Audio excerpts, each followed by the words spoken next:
Ladies and gentlemen, there may be an evil among us, a sinister presence that may have been with man since his inception. A darkness, cold, calculating, deceitful. Now this evil comes in the form of an otherworldly entity, a race of beings that are physically humanoid but perhaps extra-dimensional or extraterrestrial in origin. There are two things that are very significant about these beings. One, they are believed to have at some point mixed their genetics with ours, leaving a few living descendants still here among us. Two, they are described as being reptilian in appearance. Yes, the reptilians, one of the most notoriously malevolent races of alien beings to have ever existed. Is this all purely science fiction? Or is it hidden truth that our ancient ancestors all tried to warn us about?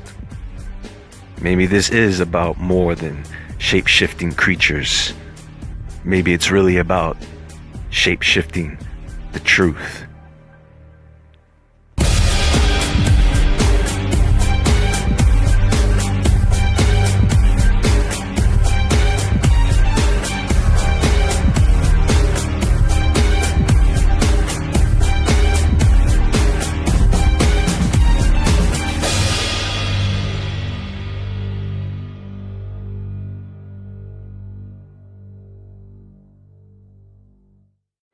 I'm not saying that there aren't some human beings here that definitely don't have some serious problems. I'm not saying that at all. There are some who do. But the bottom line is, when you look at the whole picture and you go up the ladder, okay, we are not the enemy. The enemy isn't human at all. But it's pushing all our buttons so that we're so busy looking at each other and so neurotic about each other that we're not looking at the real reality here, the real cause, which is another race or races that are here who are totally playing games with us, feeding off our energy and hoping that we destroy ourselves so that they can keep the planet and themselves. Really, let's say who it is again. It's the Orion group. It's the Orion group. It's a group that is on its way here now from Alpha Draconis. They're the real culprits behind this whole deal. Alpha Draconis or Orion, or both those? Alpha Draconis, they're the real culprits behind this whole thing. Above the Orion group? Yes. Okay. Yes. So then there's Orion, the Orion group, then you've got the Greys. So, there are several stories behind the origins of the reptilians. Before we get into that, understand that the existence of extraterrestrials, or whatever you want to call them, we do not know everything just from what was left behind. Artifacts, ancient texts, ancient structures, historical figures, fossils. In other words, what we have found leaves things open for speculation. So when you're listening to someone discuss these subject matters, myself included, anyone discussing reptilians, there are really two types. Those who are not sure, and those who are so sure that they express this as if what they are saying is in fact a fact. How many times have you heard someone, a well-known author, theorist, journalist, whistleblower, researcher, discuss aliens as if they lived with them for 50 years? Some of these people seem to know too much. But at the end of the day, it does not matter, because you will ultimately make up your own mind as to what is the truth. With all that said, this is the Draco star system, the dragon. Yes, I know this is going to sound like I'm talking about a comic book, but I'm going to try my best to stick to the basics. And this is an actual star system which, for many of you, is already understood. It is the 8th largest constellation and can be seen in the northern sky all year. The reason it is called the dragon is because the constellation is entangled in the stars like a slithering snake or serpent. It has 14 main stars, which of course have varied distances from Earth, ranging within 70 to 400 light years from Earth, which is a fairly close star system. It is also an area in the sky where you could see the Cat's Eye Nebula, the Spindle Galaxy, the Draco Dwarf Galaxy, and several other celestial bodies. Now I'm going to tell you the story. Pay attention because it is going to resemble other stories that you have heard before. I don't want to get into all the different races of aliens, but apparently there are many races of aliens, and these races seem to have a structured hierarchy, very similar to what we already are familiar with. They have founders and councils, a royal class, a warrior class, a working class. Now, as the universe was being created, before Earth was created, there existed amongst other alien races the Carians. Yes, it is exactly what you think. Bird people. And if you think that's bizarre, the parent race to the Carians is the feline race. Of course. The home of the Carians is the Orion constellation. There goes that name again. So these beings were etheric in nature, but needed to take physical form in order to live on one of the paradise planets in Orion. They chose the form that today we call a bird, but not all of them. Some of the Carians chose to remain what they were. Now these Carians who descended to the planet learned a little trick from the felines. Genetic manipulation of species. Are you with me so far? They mingled their genetics with the genetics of the reptile species that was living on the planet at that time, giving birth to the humanoid dinosaur super monster, the Alpha Draconian. Well, folks, I guess that answers our questions about dinosaurs. So this Alpha Draconian race is described as being a very monstrous type being, 18 to 25 feet tall, about 15 to 1800 pounds. The head of a dinosaur, the body of a man with claws, wings, and a tail. They have 2 hearts and a very large liver. They can live up to anywhere in the neighborhood of 1,000 to 4,000 years. Fast, extremely intelligent, extremely psychic, and extremely dangerous. Now, thanks to the Carians, we have this abomination of a species, and I'm sure as intelligent beings, the Alpha Draconians were well aware of what they were. I could see how they would see themselves as monsters compared to their creators. I could see how that would bring the inner monster out of any intelligent humanoid life form. It would also cause one to feel a sense of superiority over other races because they can't really stand being the monsters that they are. So what happened was the Carians left the Draconians, and the Draconians were left to start taking over and conquering worlds, using the knowledge and technology gained from the Carians. The Draconians then went on to create other reptilian and non-reptilian races. For example, the Greys. And these Draconians are responsible for the shape-shifting, government-manipulating, blue-blooded, underground-dwelling, child and negative energy-eating race that is suspected to be living among us today. Now, of course, that is just the short version of the story, but you get the picture. And you have probably heard that story before. It's in Genesis. In fact, the biblical scriptures has many references to monsters and dragons, lions, the ancient Egyptians, the ancient Greeks, serpents, ancient Sumer, serpents, and India, serpents, dragons, China, dragons everywhere, ancient Native Americans. This is one big planet of dragon worshippers. I'm not kidding.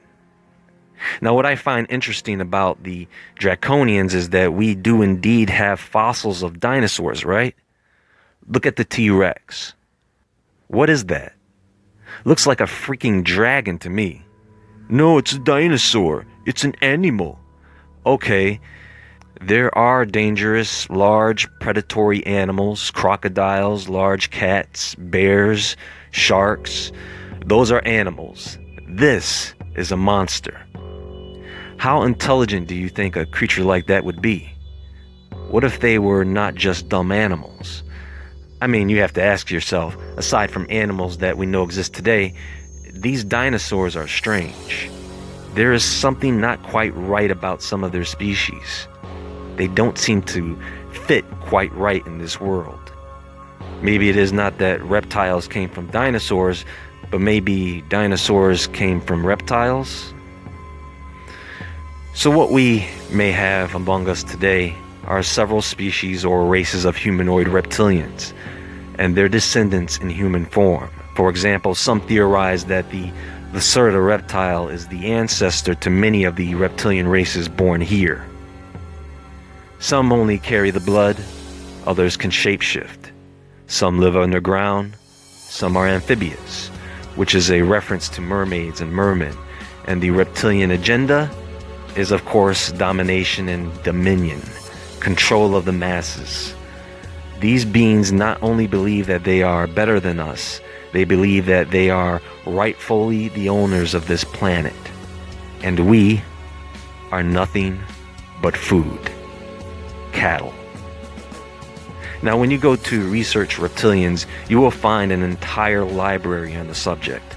Not just a few books, but endless texts about the subject that go back as far as recorded history. And whether we believe reptilians exist or not, that representation of serpent people, the dragon, is a part of our history and culture. And it does affect our lives, as we often don't realize exactly what it is we are doing. How many people you think died in the name of some reptilian god? Or do you think they were chopping people's heads off every day at those pyramids in Central America? I mean, the serpent is a medical symbol, for goodness sakes. Who came up with that bright idea? And we still use that symbolism almost religiously. Why? This is representing the path up to God through serpents. We have ritualistic shaman dancing with snakes. I don't know why people like dancing with snakes. It is strange. Better yet, look at East Asia. The dragon is heavy in their culture. I mean, deeply embedded. They name food after it. And we love it. We do. Now, why is it that we enjoy watching children with dragons? The never-ending story, Pete's Dragon, How to Train the Dragon. You get the picture. I'm sure you could name a few yourself. So the idolatry of serpents is definitely all around us. The serpent has slithered its way into almost every mythological or religious narrative there is. Why? Many of us, in fact, believe it was a serpent that started all our problems today. I would say that there is something to this reptilian matter. But what is it? I gather most of you should have a basic understanding of fallen angels and how they descended to earth and mingled their seed with that of humans and animals, or something of that nature. And today the fallen angels are working behind the scenes to further their agenda. So wait a minute. Are they working with the reptilians like some idiot human would? Do they even get along? I don't think there is enough room for the both of them. Folks, you can't tell me there are evil reptile aliens and demons. That's too crazy. You can't have both.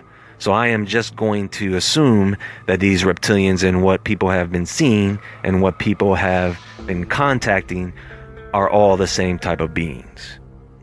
Demons, fallen angels, all the same. The only difference is that these reptilians are supposed to be solid, non-etherical, physical, three-dimensional beings that are stuck looking like reptiles. But don't evil spirits have the ability to take any desired form? I mean, the way people described shape-shifting reptiles sounds like some kind of possession. Go to any researcher or author on the subject of reptilians, and you know some names, and look at how certain they are, how comfortable and confident they are discussing the subject. Look at their similar sense of humor. They all know a lot about reptilians, but their stories are somewhat different. I have just spent days trying to find some concrete consistencies within their stories. There are some, but there are many variations, which brings up the issue with people going as far to disclose with an unprepared audience that they have received a great portion of their information from other aliens. Yes, the Andromeda Council of the Galactic Federation selected me to speak on their behalf, to tell mankind about the 1 million year war with the Draconians in the Orion star system. and to warn everyone about the reptilians on this planet. They're bad dudes. I don't like them. You know, you have people trying to channel these reptilians, people keeping in touch with aliens. What are you doing? So now people have to believe you talk to aliens on top of everything else you just told us about lizard people? People, stop talking to aliens. Stop talking to spirits. Is this where you are getting your information? This was Eve's problem. You would think one would consider that they are in fact talking to a freaking serpent. Of course, there is more to it than that. But was it something else in the form of a serpent? Or a serpent in the form of something else? Maybe the form of something she could trust besides a snake, or any talking animal for that matter. Perhaps it came in the form of something more pleasing to her. You know, I hope everyone realizes that a lot of this is rooted in sex, and all types of it. That whole story with Adam and Eve, when we get to the part about the serpent, sex suddenly becomes a thing, right? Now they're naked. Why would the serpent talk to Eve about being naked? What was that conversation like? Why would God put enmity between the seed of the woman and the serpent? What was Eve really doing in that garden? Now when she gives birth, she has to go through pain. What if I told you that the serpent from the garden is not who you think it is, but the same Mount Hermon serpent or rebel angel who seduced the other angels to come here and take wives? Do you know what you really need to know about reptilians, folks? Or should I say the dark entities around us? They are absolute masters of seduction. All these things that people idolize, these things people see in the dark, the glimpse, the shadows, whether it's big and hairy, tall and scaly, they know what people want to see. And that is exactly what they give them. It attracts them. It captures them. Lures them in. It seduces them. And then it controls them.